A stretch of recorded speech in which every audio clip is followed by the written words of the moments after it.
A Texas honors student got thrown into jail for a night because she had too many truancies. Her name is Diane Tran, and the reason why she missed a couple days of school is because her parents unexpectedly divorced and they left the state. So she had to take care of her siblings, so she took on a full-time job and a part-time job. Now add this to the AP classes that she's taking and all of the extra college classes she's taking in order to get to, or college prep classes she's taking in order to get into medical school. So she doesn't sound like someone who belongs in jail, but the judge didn't care. He decided to throw her in jail anyway. We have a local news report detailing the story a little more, and you can hear how Diane Tran feels about the situation.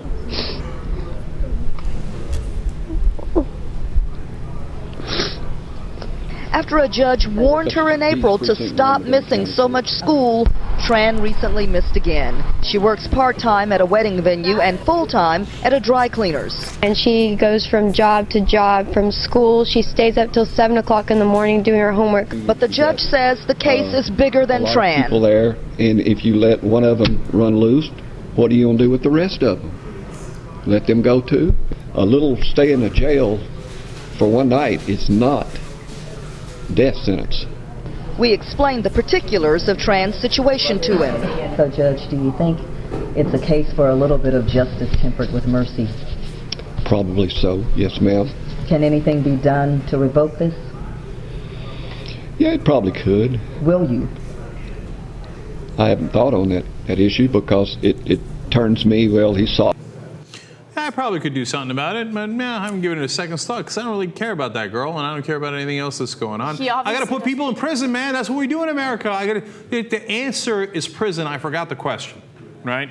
That's our new slogan in America. And how do you like the guy's callous attitude? Well, it's not a death sentence. I didn't execute her. What is everybody complaining about? I mean, here's this girl trying to take care of her family, and she's in AP classes. Obviously, she cares. It's not like someone's like, I don't care about school, and you got to set an example with her.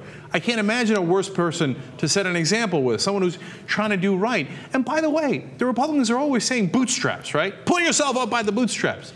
My God, she's put in the worst possible situation. She's doing her damnedest to get out. She's got 2 different jobs, and she's in those AP classes. And then when she's trying to pull herself up by the bootstraps, doesn't matter. We don't give a damn. Off to jail you go.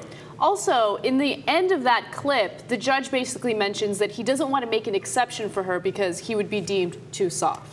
So don't use your human judgment, right? Just make sure you put anyone behind bars if they break some ridiculous policy that Texas schools have. By the way, the policy is if you miss 10 days of school within a 6-month period, you will go in front of a court and the judge can decide whether or not you get put in jail for a night. And also you pay a $100 fine. Because that's exactly what Diane Tran needs, to be put in jail and pay a $100 fine when she's already working a part-time and a full-time job. And that'll really help her family, by the way, her younger siblings, etc. The $100 fine, her being put in prison. And by the way, when she goes to apply for college to make better of herself, that one night in jail is bad enough, but that's on her record. So then how's she going to get into college?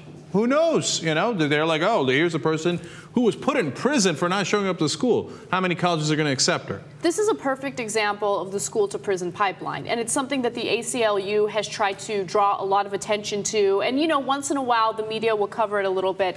But it usually disproportionately affects minorities. In fact, the Education Department released a report just a few months ago saying that 70% of students who get sent to either law enforcement or to jail because of these zero-tolerance policies are minorities.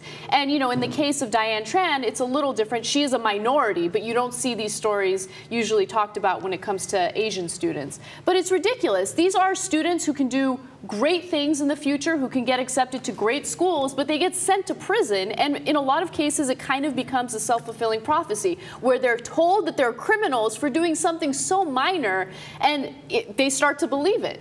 Look, forget the racial angle here. She's Asian. It's mostly done to blacks, Latinos, whatever, right? No, it's a matter of poor and rich. It's a matter of who has power and who doesn't. You know, she doesn't have any power. She can't bring a lawyer there. She's screwed, right? Whereas you show up, again, it doesn't matter the race. If you got money, you show up with a lawyer, they're not going to prosecute that case. You think she's going to go to get that jail sentence for truancy? Inconceivable. Inconceivable.